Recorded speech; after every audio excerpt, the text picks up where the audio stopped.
Much has been said, much has been fought over. There's an endless debate and all parties are firmly standing their ground. There are only two sides to the argument and it's about time we put an end to this discussion.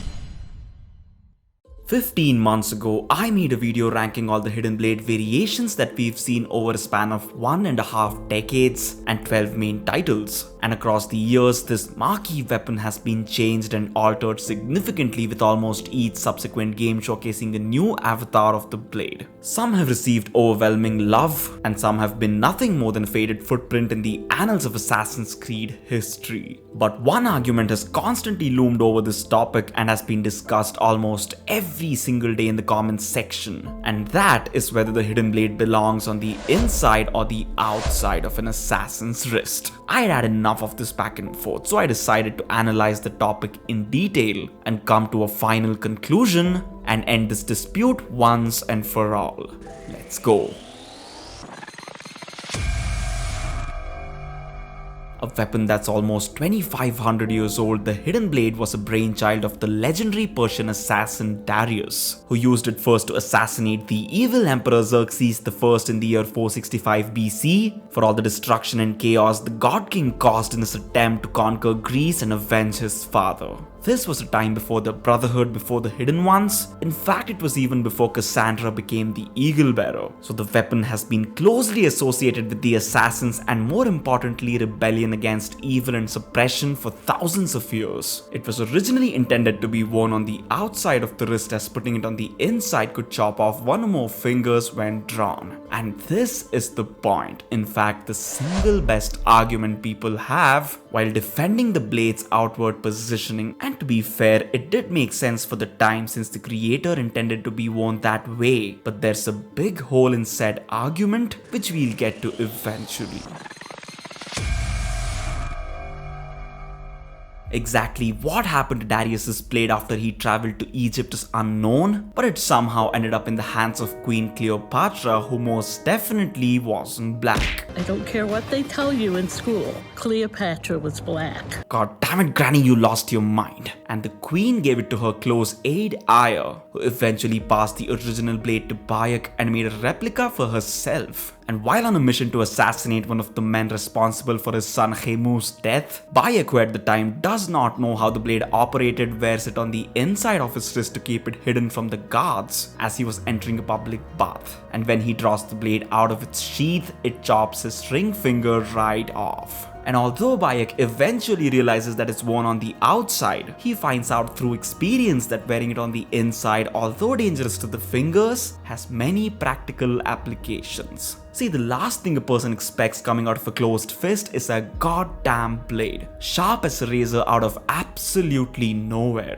And if you notice closely, that's how most assassins wield the blade, as if it was an extension of their own fist. One can almost say it's like a reverse Wolverine, like if his blades were popping out of his wrist instead. That's the best description in my opinion. Now what's wrong with the old-fashioned way, you might ask? Well, for starters, anyone who looks at the assassin's wrist can immediately make out that there's a weapon mounted on there. And there's also the very real danger of the blade being damaged from long range or even close combat attacks. If you remember, Bayek wore braces on top and the blade on the inside, which ensured that he could deflect the swing of an enemy blade with his bracers and avoid any damage to the hidden blade. So no, placing it the way Darius or Ivor did was not the most tactically advantageous. But this meant that anyone who wields the blade had to lose a finger. And this way of carrying the blade went on until one insanely smart man found a better way.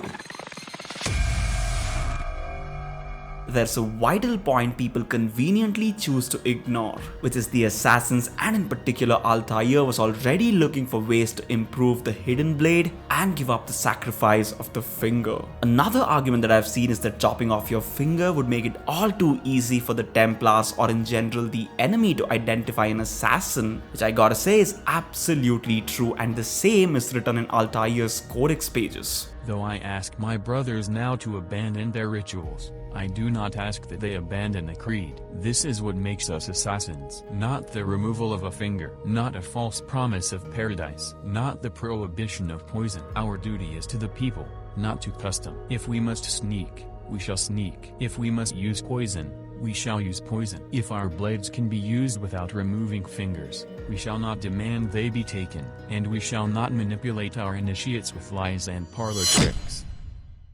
So as you can see, Altair was already rejecting the idea that every assassin had to amputate his or her finger, as it had become almost a forced tradition, which by the way is against the ways of the assassins, and also an identifiable trait that could potentially put the members of the Brotherhood's lives in danger. And after a few centuries, the man who had the knowledge and means to upgrade the blade to its full potential finally came along.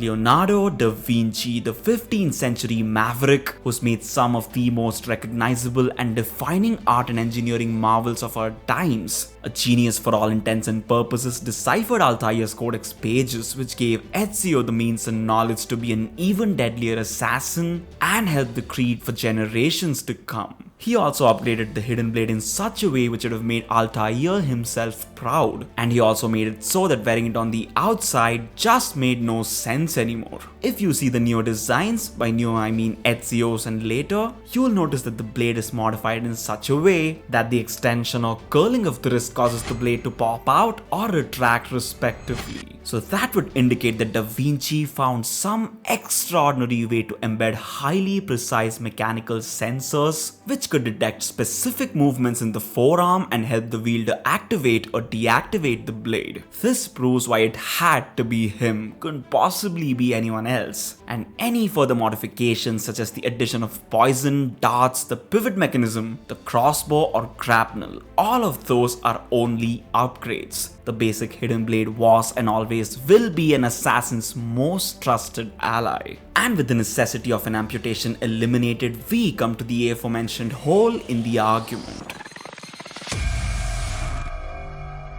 This is the next best weapon the outward blade people have. Ivor. I know the argument already. Ivor was a Viking, they didn't like hiding their weapons, he didn't want to amputate his finger, and Darius intended to be worn that way. And since I've already debunked much of this, let me cover the little that remains. I totally respect the Vikings and their culture. They were after all some of the fiercest warriors in history. But Ivor's attitude of the whole "I want all the rewards with absolutely no risks" seems too arrogant to me. You see, every time someone tries to avoid hardships in the path of greatness, they lose their way and go astray. And okay, he wore it any way he wanted, but that's like allowing kicking in boxing, which is a foul any way you look at it. Yeah, you would badly hurt your opponent, but you'll probably be banned from the ring. So in that sense, a Viking who comes along and ignores the heritage, which is bad enough in and of itself, but also disregards all the aforementioned tactical advantages wearing the blade inward, or as I like to call it, the right way provides, seems outright stupid to me. The only thing that holds true is that Ivor was too much of a pussy to lose his finger, and also didn't give a shit about the assassins or their creed, which only infuriates me further. Here's some food for thought. Don't you think there's a reason the assassins chose to wear it inside despite having to lose a finger? Think about it. It couldn't possibly be only to cater to Bayek's ego. After all, that's the guy that gave up everything he loved in this world for the creed. So it couldn't be just that. The obvious and logical conclusion is that the assassins or the hidden ones back in the day saw massive tactical advantages in wearing the blade inward. Safety of the equipment, concealment of the weapon, and their identity, which in turn means their lives are less endangered, all at the cost of a finger. Also the argument of, what if they are caught? The enemies could instantly identify an assassin falls flat here. Since 1, they are trained to come and go in absolute secret. 2, it's easier to identify a big shiny blade on the outside of the wrist than it is to spot a missing finger. And the third and final point being the blade has been modified to render the entire argument obsolete. So the only conclusion any sane and logical person could arrive to is that wearing the blade on the outside is absolutely fucking stupid.